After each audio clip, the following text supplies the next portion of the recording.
Hello, and welcome to the Ultimate Strategy Podcast, your go-to podcast for everything strategy. Each week, we are going to be sharing new episodes covering a wide range of topics designed to help your business grow smarter by making strategy both approachable and actionable. I'm Laura Blackmore, Head of Strategy Execution. I'm excited to be talking about today's topic. We're going to be getting into how IKEA became a household name. I'm super excited for this one.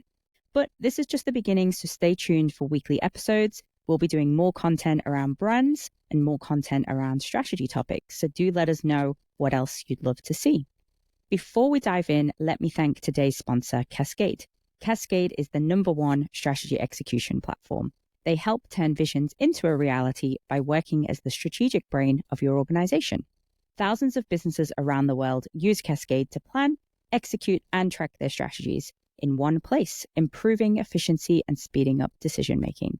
By successfully executing their strategies in Cascade, our customers are making a huge difference around the world, from deploying life-saving vaccines to engineering the fastest Formula One car. You want to get your team involved in making your vision a reality in one central platform, then check us out at cascade.app. And we'll leave the link in the episode notes. Now, let's dive in. So today we're talking about IKEA, the global furniture giant known for affordable design. I'm sure you visited a store and I'm sure you have a piece of furniture in your home. I don't know about you, but I absolutely love IKEA. I've always loved it since, we all know IKEA as the student brand when you're going into your first year of university and you go and buy all your goodies for the kitchen for about £10. But let's talk about how they got here. What has been their journey so far? How were they founded? What is their USP? And why is their strategy so successful? So let's talk about numbers. I think in 2020, their brand value was just under $20 billion. They had about 445 stores worldwide in over 50 markets and had nearly 220,000 employees, and they've only been growing from there. IKEA was founded in 1943 by 17-year-old Ingvar Kamprad in Sweden. Initially, it sold small items like pens, like wallets, and he was very determined to offer low prices without compromising on quality. But it was his vision of flat pack furniture that really revolutionized the industry in 1956. So let's talk about their USP or their business model. What makes them unique from the competition? Their success lies in the ability to offer stylish, functional furniture at affordable prices. Each product is designed to be simple and avoid waste. They achieve this by pioneering flat pack furniture, which reduces shipping and storage costs. And this was born out of the founder coming up with the idea when he saw an employee taking off the legs of a table to be able to transport it easier. And that's how it was born. Great ideas are often born through a true need or a true problem. So this is really cool to see that that's how it all began. I think another thing that really sets them apart is we feel empowered as customers to transport the furniture ourselves. In fact, a really funny story. I bought one of my first cars. It was a tiny hatchback. One Saturday afternoon, I popped to IKEA for a browse. I ended up buying a washing machine, a wardrobe, a rug, some smaller items. I was so amazed that I could fit it all in the car. I really did feel empowered. And of course, I knew that I had to build the wardrobe myself as well. And I think there's something we call the IKEA effect, which is people do tend to value things more when they build them themselves. And we see this on TikToks and Reels all the time that people are buying these items from IKEA. They're building them themselves. They feel amazing for being able to build their whole room full of furniture, but also the upcycling revolution. So how people are taking these items and using them in different ways for different purposes. And people feel empowered. They feel like they value their items more. I think as well, the USP of IKEA, obviously they operate in about 50 global markets, and they have to cater for different global tastes. You've got local touches, you've got whether there's in-store or whether they can do delivery in those markets. For example, in Hong Kong, delivery prices are based on the number of steps that they need to take to get up to the apartment. In the US and the UK, customers can use services like TaskRabbit to have their furniture built for them. So they have these unique nuances for how those different markets operate.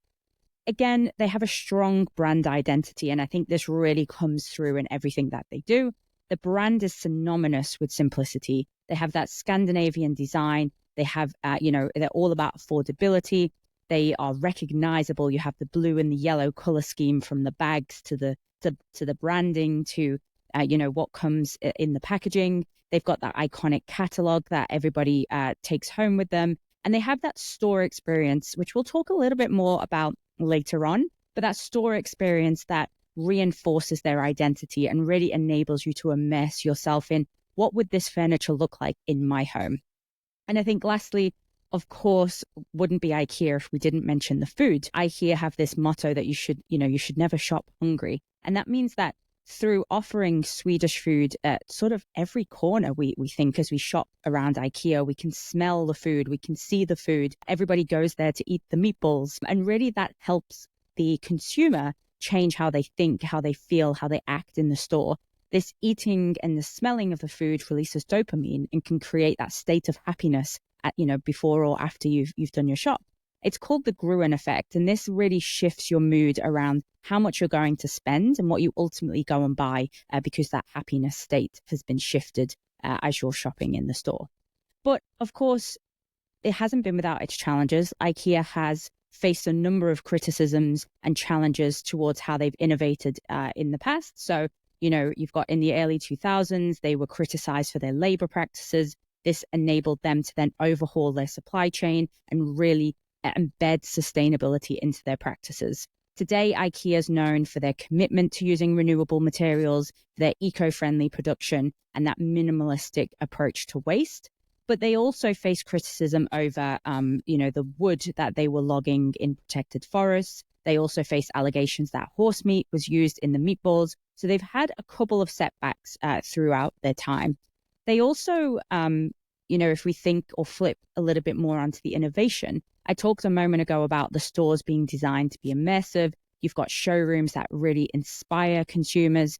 You've got solutions to everyday living that we look at and say, that would be perfect in my room. That's what I want. And you go and find the little pieces to the puzzle, whether it be in the showroom or you pick them up throughout the store, and you're almost building this puzzle as you're going around shopping. And that is almost part of that innovative experience as well.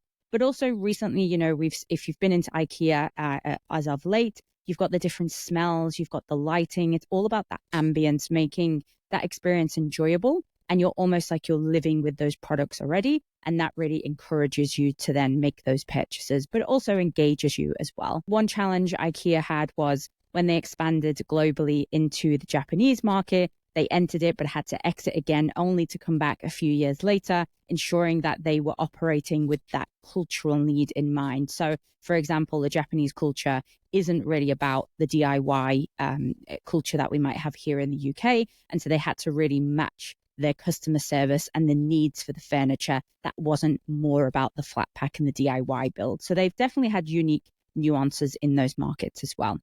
But let's talk about the fun facts. I think there's a couple of fun facts that I have about IKEA. I think one of my favorites is that they actually name their products based on a specific system, which I didn't realize until recently. You've got chairs named after Swedish towns. You've got rugs named after cities in Denmark. So really quirky little sort of fun facts that make that purchase, quite enjoyable for the consumer. And I think my second favorite fun fact, of course, going back to meatballs, is they sell over 1 billion meatballs every year, which is incredible. So let's conclude and wrap up where we really see IKEA here and how they came to be a household name. IKEA is built on a big, bold vision. They want to make good design affordable for everyone, but that was done by learning from mistakes, listening to the consumer, and solving one problem at a time.